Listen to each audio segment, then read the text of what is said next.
A paz do Senhor, meus irmãos. Eu sou o evangelista Jorge Freitas e hoje, juntamente com o evangelista Denilson, estaremos gravando a lição número 6, que será estudada no dia 6 de agosto de 2023, no tema do trimestre, a Igreja de Cristo, Império do Mal, né? Nós estamos estudando o terceiro trimestre, né? E hoje nós iremos abordar o tema a desconstrução da masculinidade bíblica, né? Esse é um projeto da Assembleia de Deus de Guaíra, né? Na pessoa do nosso pastor presidente Percy Fábio, né, o nosso projeto Capacita.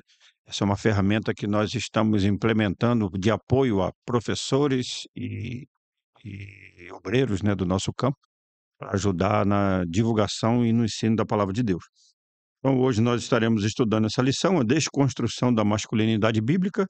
O texto áureo se encontra no livro de Gênesis, capítulo 2, versículo 15, né? E tomou o Senhor Deus o homem e o pôs no jardim do Éden para o lavrar e o guardar. Na verdade prática, o homem foi criado com qualidades que expressam virilidade, responsabilidade e liderança. O objetivo da lição é mostrar que a masculinidade bíblica provém da criação divina e que suas características passam pela provisão e proteção da família. Destacar que a erosão da masculinidade tem a ver com a apologia à homossexualidade e com a negligência da responsabilidade masculina. Enfatizar a imagem de Boaz como símbolo de uma masculinidade bíblica e equilibrada, né? A introdução, né? O conceito progressista de ruptura dos padrões bíblicos atua na desconstrução da masculinidade. Assim, os marcos judaico-cristãos do papel do homem são questionados. Nesse contexto, a masculinidade é relativizada e o modelo bíblico de homem desconstruído. Nesta lição, apresentaremos o mandato divino para o homem, as ofensas da desmasculinização e o exemplo de masculinidade bíblica que Deus requer do homem cristão. Irmão Denilson, hoje nós vamos estudar um tema bastante complicado, né? Um tema atualmente bastante delicado, né? Pai do Senhor, tudo bem? Graças a Deus pela oportunidade. Eu sou o evangelista Denilson e hoje nós estaremos comentando esta aula de número 6 da nossa escola dominical. E um tema muito importante, um tema a qual envolve algumas situações contrárias à palavra de Deus atualmente, né? E nós iremos estudar então a desconstrução da masculinidade bíblica. É importante ressaltar e o próprio título aqui ele ressalta masculinidade bíblica, porque não é uma masculinidade a modo secular, a modo de ao bel prazer, né? Então nós iremos estudar uma masculinidade bíblica, né? A masculinidade bíblica ela não é uma masculinidade que inferioriza a mulher, por exemplo, né? Então nós iremos ver que o homem criado por Deus, que, que nós vamos ver essa base bíblica, o homem ele tem como objetivo principal, né, iremos falar sobre isso, e o textuário aqui, ele fala que Deus, ele fez o homem, colocou ele no jardim para lavrar e para guardar, né? Então, nós veremos que o próprio texto aqui o textuário, ele diz a respeito de provisão e proteção, né? Veremos isso, né? Então, é importante nós falarmos então que a nossa base para a masculinidade, ela será base bíblica. Então, nós iremos ver que a, o mundo atual sem ter uma base bíblica, sem ter uma preocupação com a palavra de Deus, e nós vimos sobre isso nas aulas anteriores, sobre a desconstrução da Bíblia, desconstrução do conceito bíblico, né? Vimos também a questão a, do ensino progressista, que ele tendem a diminuir o valor da Bíblia, né? Ou, em algumas situações, até fazer com que ela torne-se obsoleta a vida do ser humano. Então, dentre essas questões, nós vemos que a sociedade, de forma geral, ela não tem essa preocupação de observar as características do homem e da mulher. Então, nós vemos que Deus, quando ele criou o ser humano, Deus foi bem, vamos dizer assim, cirúrgico quanto à criação e foi bem objetivo. Deus criou o homem e a mulher. Ambos se complementam. O homem tem a sua função determinada e a mulher também tem a sua função, a qual lhe é peculiar. Então, nós iremos ver, né, nesse, nessa aula de hoje sobre essa desconstrução da masculinidade bíblica. Quando nós vemos essa desconstrução da masculinidade, né, e nós vemos que automaticamente ela vem contrária à palavra de Deus. Então, será uma aula muito importante para as nossas vidas. Amém. O primeiro tópico da lição é masculinidade bíblica. Então, ela está dividida em 3 subtópicos, né, a criação divina do ser humano, características da masculinidade e a liderança masculina. Então, eu vou fazer a leitura dos 3, logo em seguida o evangelista Denilson estará comentando cada lição. A criação divina do ser humano. Deus é o criador de todas as coisas nos céus, na terra e no mar. A Escritura registra que ele criou o ser humano e o definiu pelo sexo, macho e fêmea, homem e mulher. Essa diferenciação visa ao complemento mútuo na união conjugal e ao desempenho dos papéis divinamente designados a cada um. Desse modo, pode-se afirmar que nenhuma outra criatura foi feita como o ser humano. Os peixes, as aves e todos os outros animais foram produzidos segundo a sua espécie. Entretanto, ao criar o ser humano, Deus o fez olhando para si mesmo, isto é, sua própria imagem e semelhança. Por conseguinte, o ser humano é considerado a coroa da criação. Subtópico 2, característica da masculinidade. As escrituras revelam um conjunto de características do papel do homem na história, bem como segundo a sua constituição biológica. Ao criar o homem, Deus lhe confiou 2 tarefas primárias e essenciais: cultivar e guardar. Esses 2 termos resumem o mandado divino para o comportamento masculino. Significa que as funções de provedor e protetor são próprias da natureza do homem. Nesse sentido, Paulo ratifica que cabe ao homem proteger sua esposa e família, bem como prover-lhes uma vida digna. Ressalta-se que a masculinidade bíblica enaltece o amor e o cuidado em relação à mulher e que o machismo a inferioriza e a desonra. Nesse aspecto, a Bíblia ensina o homem a honrar a mulher com toda a dignidade. A liderança masculina. Deus confiou ao homem a responsabilidade da liderança. Na Bíblia, Deus é a cabeça de Cristo. Cristo é a cabeça do homem e o homem é a cabeça da mulher. O movimento feminista, de viés neomarxista, considera esse modelo como um sistema machista, opressor para com a mulher. Ao contrário dessa falácia, o apóstolo Paulo revela que o homem deve liderar a sua casa do mesmo modo que Cristo lidera a igreja, uma vez que Cristo se entregou pelo bem-estar da igreja. A liderança masculina requer a prática de algum tipo de sacrifício pela mulher. Nesse sentido, no exercício da liderança, o homem deve evidenciar virtudes tais como fortaleza, sabedoria, coragem, amor e respeito, irmão Denilson. Amém. Então, nós vamos ver aí o primeiro ponto, a masculinidade, né, bíblica, né? O primeiro subtópico aí é a criação divina do ser humano.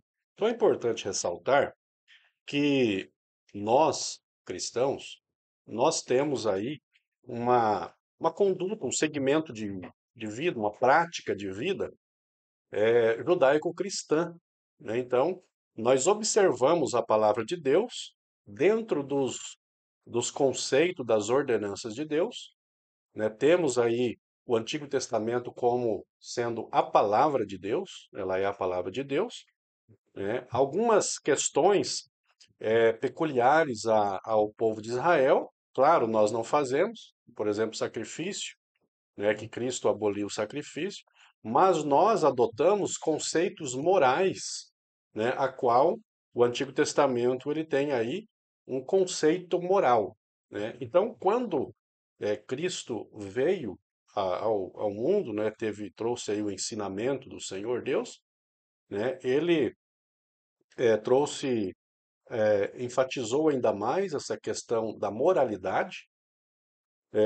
Cristo ele ressaltou aqui e pontuou algumas questões relacionadas ao homem, à mulher, né? Quando nós olhamos para o Novo Testamento, nós temos aí o apóstolo Paulo, Pedro, falando das funções do homem e da mulher. Então, é importante ressaltar que nós cremos nessa constituição familiar bíblica, né? Então, a Bíblia diz que Deus criou o ser humano, como já dissemos, o homem e a mulher. Então, nós vemos aqui a criação divina do ser humano. Então, a Bíblia criou homem e mulher, macho e fêmea.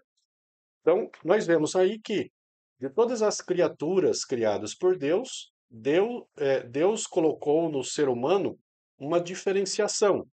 Porque quando Deus fez o ser humano, e quando ele até disse que iria criar o ser humano, ele diz: façamos o homem à nossa imagem, conforme a nossa semelhança. Então veja que há uma diferenciação entre as demais criaturas do ser humano, né? O ser humano ele foi criado à imagem e semelhança de Deus. Mas essa imagem e semelhança de Deus, ela é relacionada às questões morais, né? O homem tem a capacidade de amar, o homem tem raciocínio, intelecto, o homem tem é, a, a facilidade de raciocinar as questões, né? O homem faz uso da razão. Então, algumas características que diferem das outras criaturas, né? Então, é importante ver que o ser humano, ele é, então, diferente. Então, há um posicionamento taxativo e objetivo por parte das escrituras, né, quanto à criação. Então, Deus criou homem e mulher. O segundo subtópico, falando das características da masculinidade. Quando nós olhamos essa questão da característica da masculinidade, nós vamos observar que ah, aqui está ressaltando exatamente o papel do homem e da mulher. Então, as características da masculinidade bíblica, ela, como já disse lá no início, ela muitas vezes difere da masculinidade do mundo, né? Porque às vezes nós vemos que lá no mundo, lá naquelas pessoas que não têm um comprometimento com a palavra de Deus, muitas vezes ele vê a masculinidade sendo detectada por alguns fatores, né? Fatores esses que muitas vezes ele se vai para o lado da promiscuidade, né? Então a gente vê que as pessoas falam assim, o homem às vezes lá no mundo fala, a questão da busca, né, pelo sexo feminino, né? Ele começa a se exaltar pela procura do sexo feminino de forma desordenada. Então, querendo dizer assim, eu sou homem, eu sou macho, né? Então, a gente vê aí que a Bíblia ela faz uma ressalva dentro dessa questão. Então, masculinidade bíblica não é a masculinidade como padrão de pessoas que não têm assim um comprometimento com a palavra de Deus. Então, nós vamos ver aqui que as características da masculinidade, pelo menos nós temos aqui dois que eu já comentei, que é provedor e protetor, né? Então, nós olhamos para a questão bíblica, o homem naturalmente ele foi criado com algumas diferenciações da mulher na questão da vivência. Isso é natural, né? É natural. O homem ele vai crescendo, ele vai se desenvolvendo e ele vai automaticamente criando alguns elementos, algumas atitudes que são caracterizadas pela sua masculinidade, né? Então, nós vemos aí que quando o homem se casa, né, a mulher automaticamente ela olha para o homem com um sentido de ter nele uma proteção, né? O homem é aquele que é a imagem do protetor, né? Então, isso, olhando pela palavra de Deus, nós vemos que há, biblicamente, uma, uma, um fortalecimento dessa ideia. Porque a Bíblia diz que Deus, ele é o cabeça de Cristo, Cristo o cabeça do homem e o homem o cabeça do lar. Então a gente vê biblicamente, né, que de forma automática essa questão da Bíblia. Mas é importante observar aqui que essa característica de masculinidade, como eu já disse, difere das ideias de pessoas descompromissadas com a palavra de Deus. A masculinidade bíblica, ela não tem lugar para machismo. Então, a gente observa muito no mundo secular, muitas vezes um machismo desenfreado. O machismo, ele acaba, dentro do seu aspecto, inferiorizando a mulher. Assim também o feminismo, que ele acaba exaltando a posição da mulher acima do que lhe é devido, que acaba inferiorizando o homem, né? E acaba que o feminismo diz assim: nós não precisamos do homem, né? Então, a gente vê que a masculinidade bíblica ela é bem definida, né? Não encontra respaldo bíblico para machismo, né? Então, nós vemos aí que a Bíblia ensina que o homem ele deve honrar a mulher, né? Tem até um texto bíblico, né, até importante a gente observar esse texto bíblico, está na primeira carta de Pedro, capítulo 3, versículo 7, né? Então diz assim, ó, capítulo 3 e 7.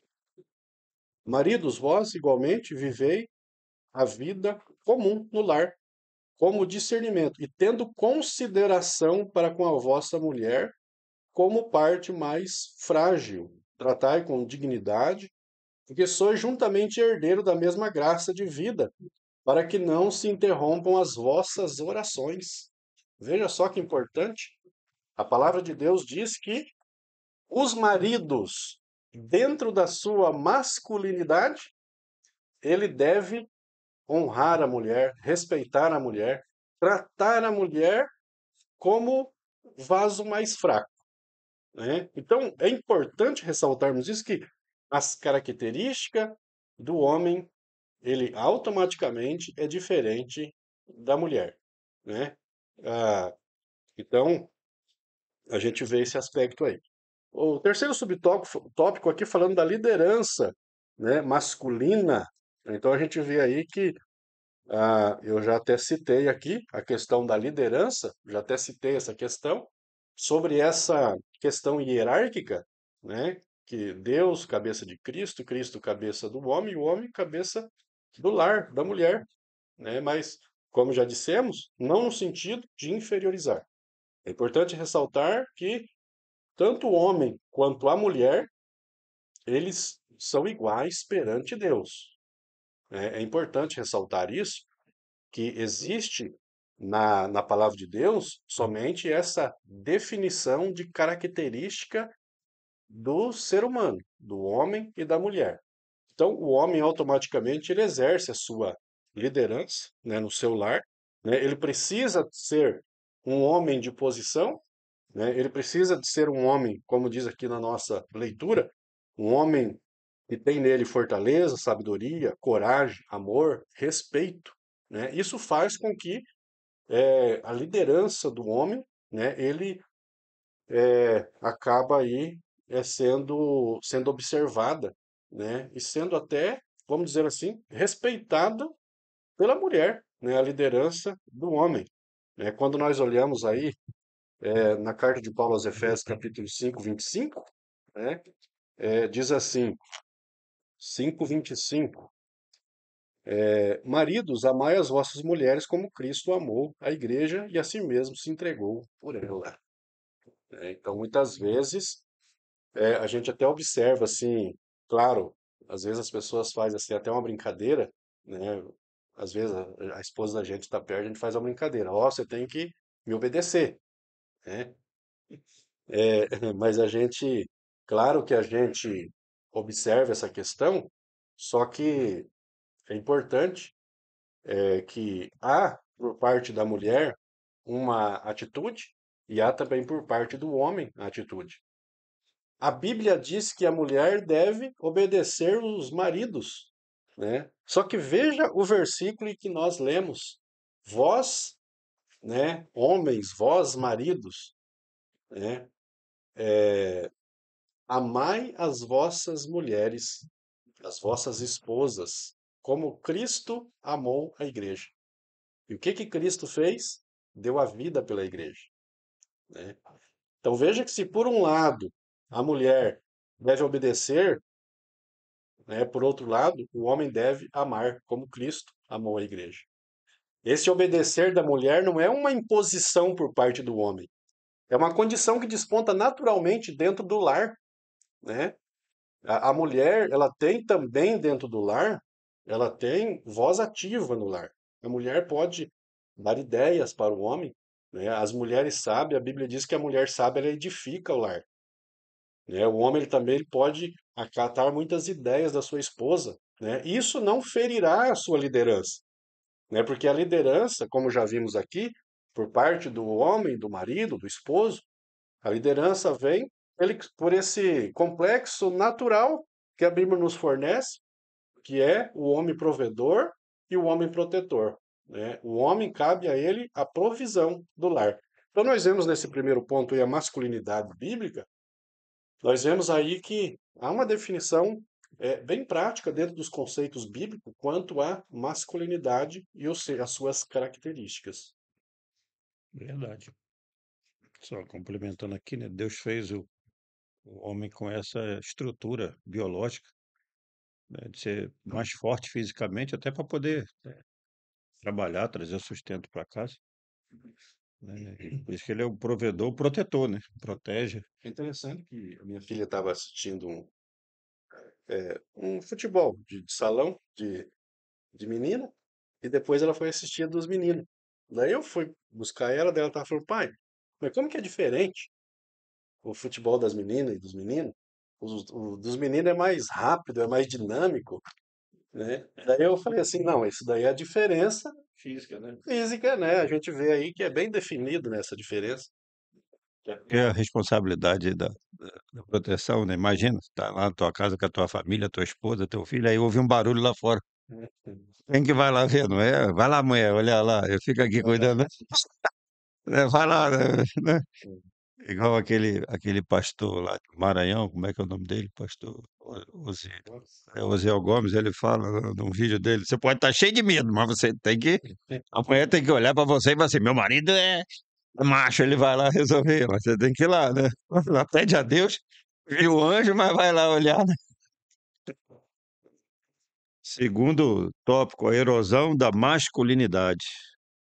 A apologia à homossexualidade. Em tempos pós-modernos, a ideologia de gênero faz contínuas investidas de legitimação da homossexualidade. Esse conceito ignora as características físicas e biológicas, alegando que o ser humano nasce sexualmente neutro.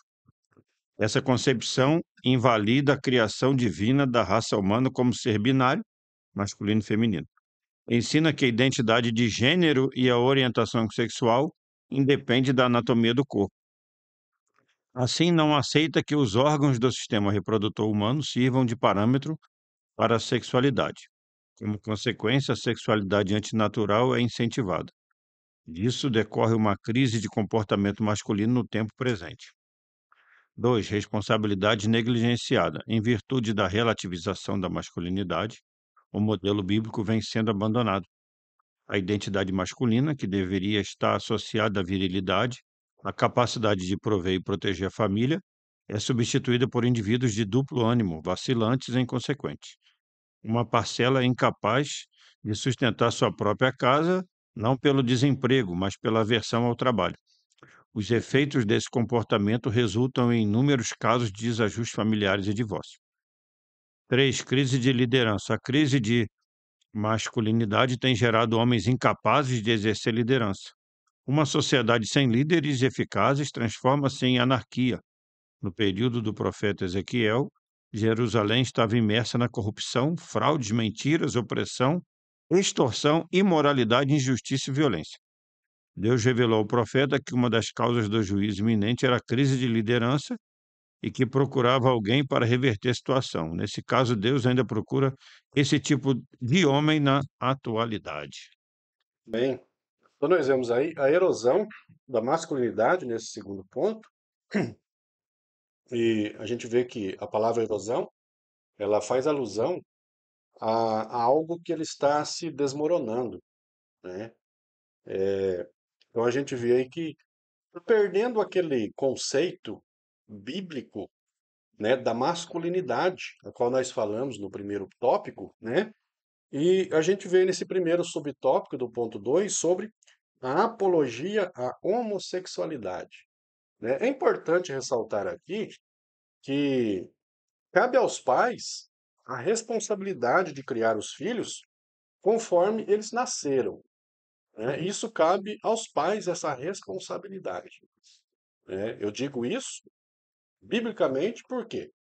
Porque existe hoje, nos tempos atuais, nesse tempo pós-moderno, uma, uma chamada ideologia de gênero, né, a qual eles pregam o seguinte: eles dizem assim, que a criança nasce e os pais não pode impor neles, enquanto pequeno, nenhum direcionamento a respeito do que ele será futuramente.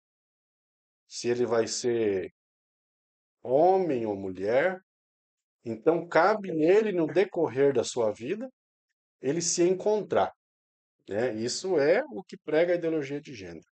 Mas, quando nós olhamos assim, dentro desse quesito, apologia à homossexualidade que está havendo hoje, há uma luta, uma busca, uma defesa ao homossexualismo e o ataque à cultura judaica cristã, à família tradicional. E quando nós olhamos assim para a própria biologia, né, nós vemos aí que quando uma criança está sendo gerada, né, ele já está sendo gerado com característica masculino ou feminino, né? Então a gente vê aí que a característica que sobressai aos olhos é os órgãos genitais, né? Ali, quando a mãe e o pai vai fazer ali o ultrassom, eles vão fazer o quê? Eles vão saber se o filho deles é menino ou menina. Então, ali há uma observação do órgão sexual, né? Então, é bem definido isso. Outra questão é a questão da formação que não é visível aos olhos, né? Que a própria biologia diz que o sexo masculino ele tem o seu cromossoma XX. Então, quando faz ali uma investigação ali, observa-se o órgão genital masculino e quando vai fazer um estudo, um aprofundamento dentro dessa característica do cromossomo, vai ver que é XX. Quando é menina, né, vai também olhar o órgão genital e também vai ver que o cromossomo é XY. Não existe cromossomo diferente além desses dois. Então é cromossomo XX ou XY, que define exatamente homem e mulher. Então Deus não fez o ser humano com uma possibilidade de uma terceira via. Por isso que eu digo que é importante para os pais e é função é obrigação dos pais, cabe a eles, a educação e ensinar eles pelo viés daquilo que lhe é observado. Por exemplo, se nasce um menino, os pais vão criar eles como um menino. Se nasce uma menina, vai criar como menina. Então é muito importante isso daí, porque muitas vezes há, por parte de alguns pais, muitas vezes por falta de conhecimento, colocar algumas situações para o seu filho, situações essas que caracterizam situações de feminino, né? Então isso daí vai fazendo parte da formação dessa criança. Então é importante criar, os pais criar os seus filhos dentro desse padrão, a qual já é observado, que nasceu, né, com o sexo já definido, né, porque não existe uma indefinição, ou é masculino ou é feminino. Mas a gente vê aí que há uma apologia à homossexualidade. Então, quando nós já falamos aqui a respeito da ideologia de gênero, eles atacam a cultura judaica cristã, também a família tradicional, né, porque eles tentam desfazer aquilo que a palavra de Deus diz ser correto.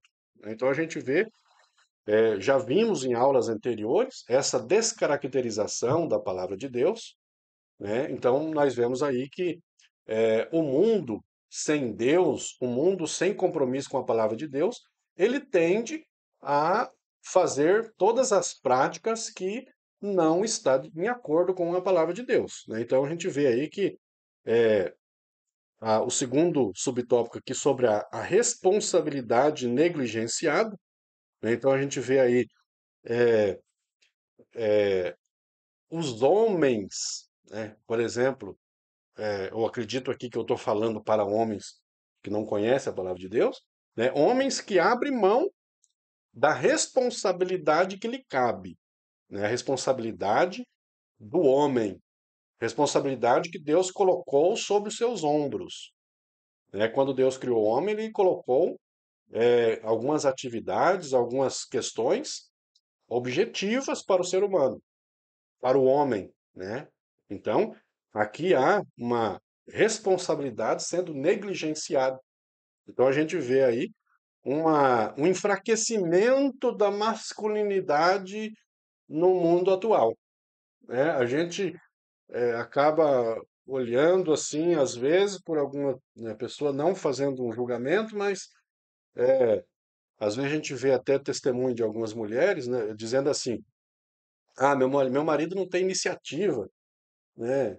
E às vezes usa até palavras ainda mais fortes, né? Então, Banana.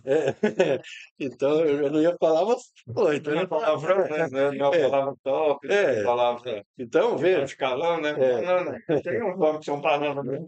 então a gente vê que é a responsabilidade sendo negligenciada, né?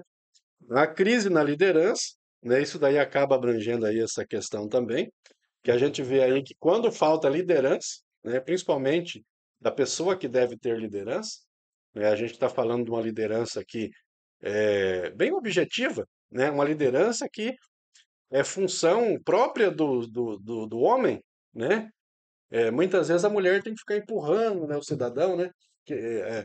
Então, a gente vê aí que quando havia falta de liderança, né, por parte desses homens no tempo de Israel, o povo de Israel eles iam mal, né? Então é importante a gente é, é, observar aí e manter esses padrões bíblicos na nossa sociedade, né? Principalmente no meio cristão, né? Abrir os olhos, né? E conduzir, né, essas crianças aí que estão aí se desenvolvendo, né? Que os pais venham criar elas com essas características, né, de masculino, né, de homem mesmo.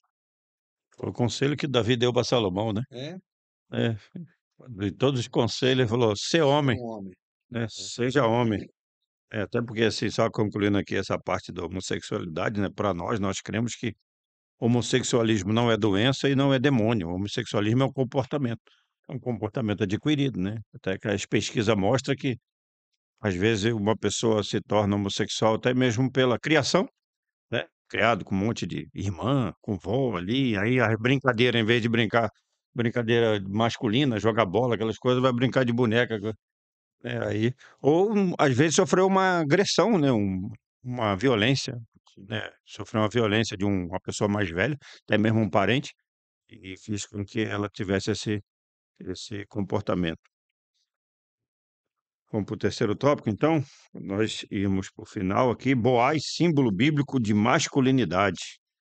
Esse é o modelo bíblico, né? O modelo padrão. Você sabia, irmão? Acho que agora tem um movimento aí resgate da masculinidade. O problema é que esse resgate, eu estava vendo a respeito, não é aquela coisa bíblica, né? É aquela coisa que mostra machismo e não masculinidade, né? O homem fala palavrão, cuspir no chão, ter várias mulheres, ó, nada a ver com aquilo que a Bíblia ensina, né? Vamos pelo que Deus fez, pelo que Deus ensinou, que nós vamos ter sucesso como homem, como pai, né? Boaz, símbolo bíblico de masculinidade, modelo de generosidade. Boaz é um grande símbolo de masculinidade bíblica. Ele era um parente de Elimeleque, falecido esposo de Noemi.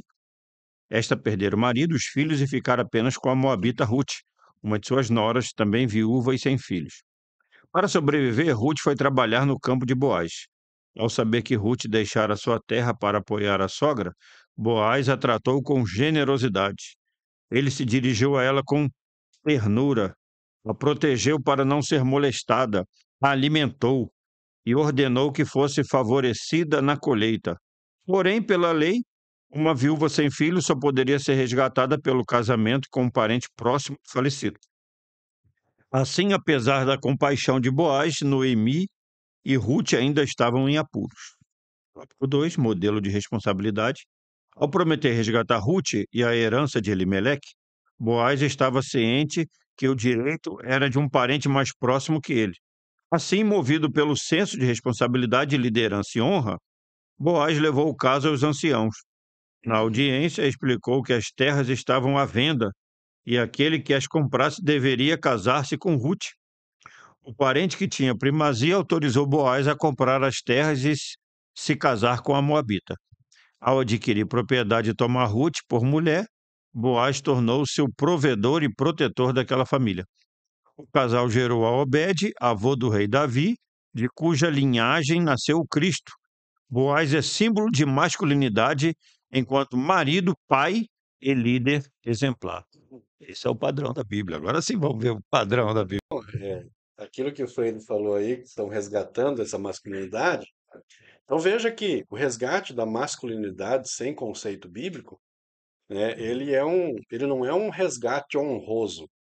O que que é uma masculinidade honrosa biblicamente? Nós vimos aqui, modelo de generosidade e de responsabilidade, né? Então, isso é masculinidade. Então veja que a masculinidade bíblica não é uma masculinidade opressora, como a masculinidade que a gente encontra aí no mundo sem Deus, né, que acaba não sendo, na verdade, uma masculinidade, mas acaba sendo um machismo, né, que é, como já dissemos, a desvalorização da mulher, né? Então a gente vê aí Boaz, né, um símbolo bíblico de masculinidade.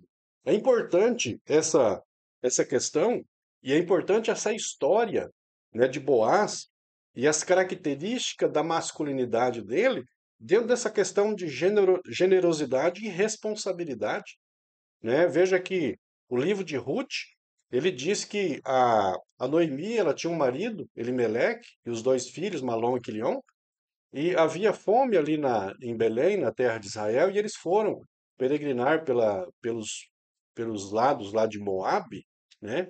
E chegando lá, o marido de Noemi faleceu, e depois os dois filhos dela casaram com mulheres moabitas, uma delas chamada Orfa e a outra a Ruth, né? Então, passado o tempo, os dois filhos de Noemi também faleceu e ficou as três mulheres. Ficou Noemi, Orfa e Ruth.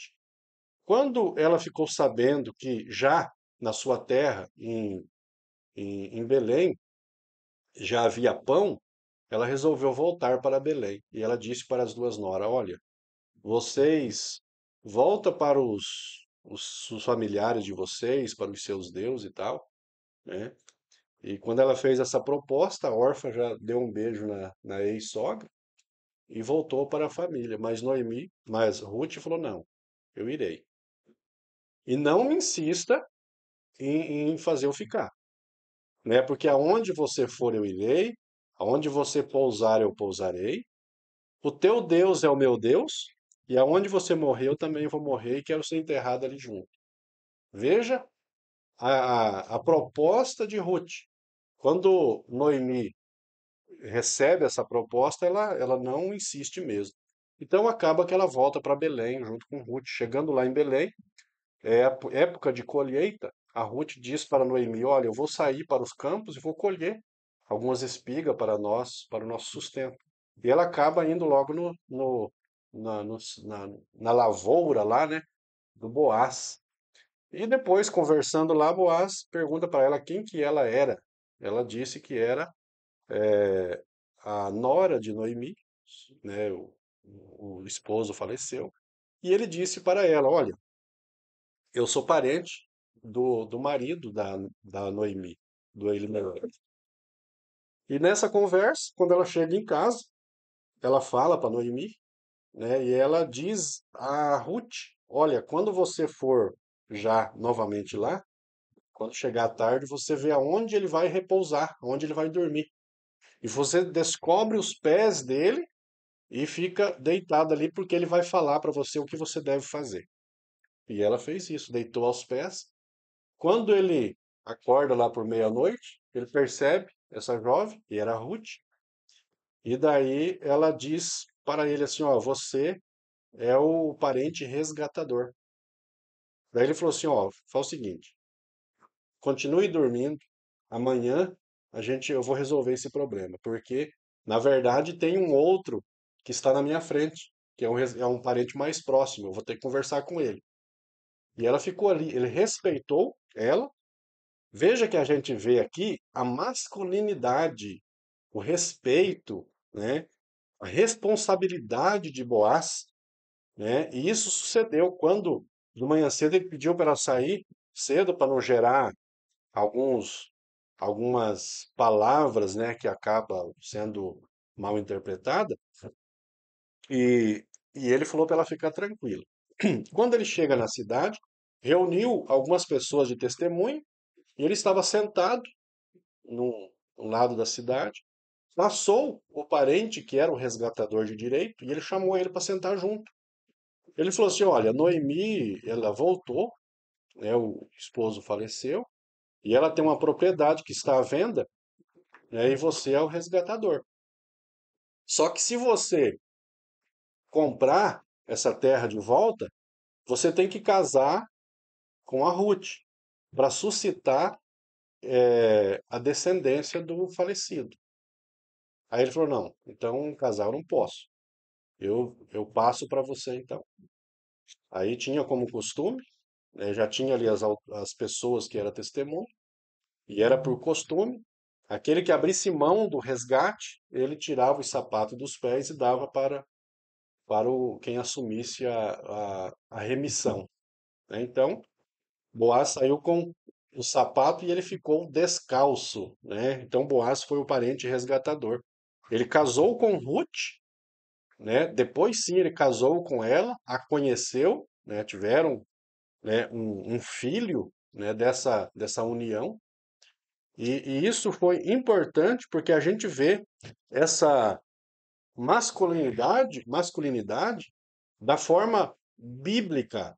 A masculinidade de Boaz, que nós vemos aqui, símbolo bíblico de masculinidade, que é generosidade, né? Porque quando ela estava colhendo lá na sua lavoura, ele ainda falou para os ceifeiros lá que ele estava colhendo, olha, falou assim, além daquilo que estava caindo normalmente, que cai, deixa cair um pouco mais, para ela levar mantimento para casa, né? A gente vê a generosidade de Boaz e depois a responsabilidade, né, de ser o parente resgatador, mas de forma justa, né, de forma honesta, né, não usou da posição para se aproveitar, né, da fragilidade de Ruth, da sua ex-sogra. Então a gente vê que ele agiu como um homem deve agir. Como nós vimos aqui, né, as características, com amor, com respeito, com sabedoria, né? Então nós vemos que essa união de Boaz,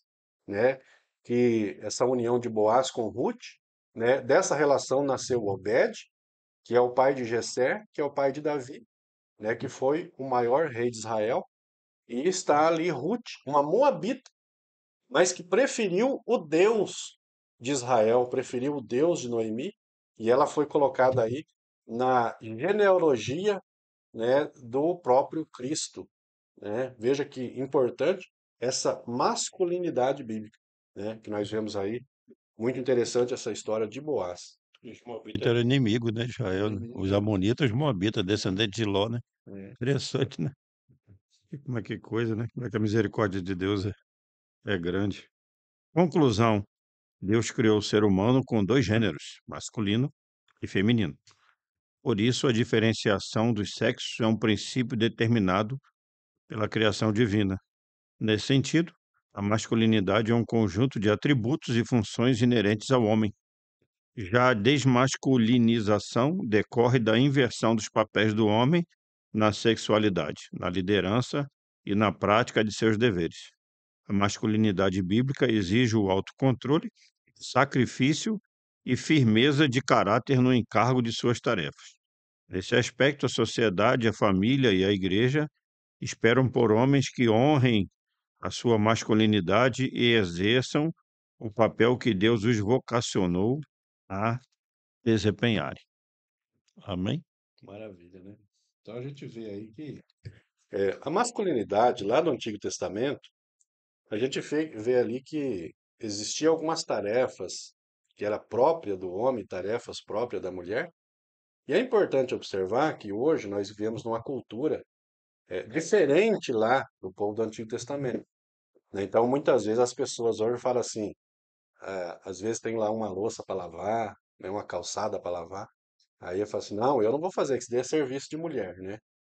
Então veja que você lavar uma louça, você ajudar a esposa no serviço da casa, isso daí não fere a tua masculinidade, né?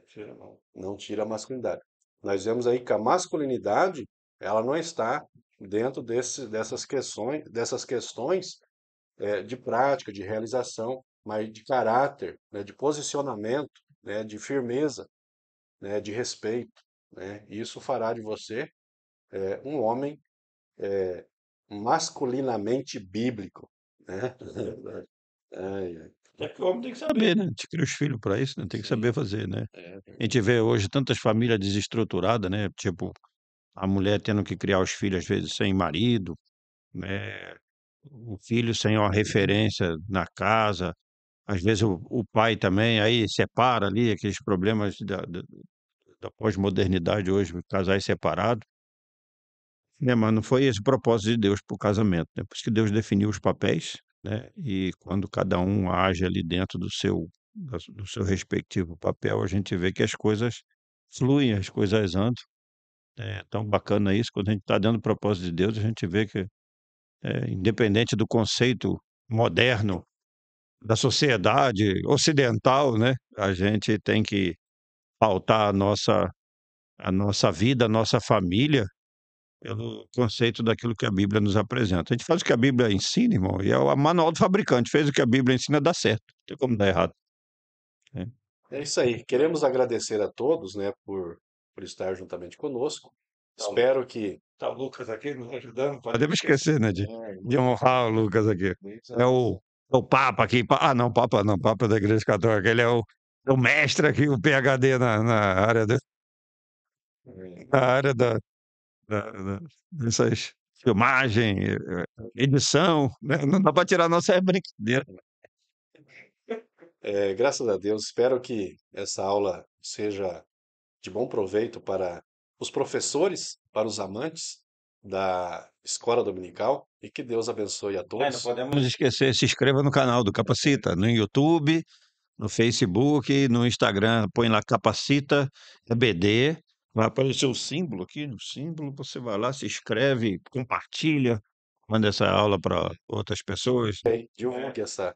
Teremos a gravação de uma outra aula com o presbítero Marcelo e o presbítero Giovanni, né? Estamos fazendo isso que fica melhor, né? Porque estão os quatro juntos, estamos experimentando, estamos mudando aos pouquinhos para ver qual que é a melhor fórmula para melhor atender a- a- os nossos professores. Amém. Que Deus abençoe a todos.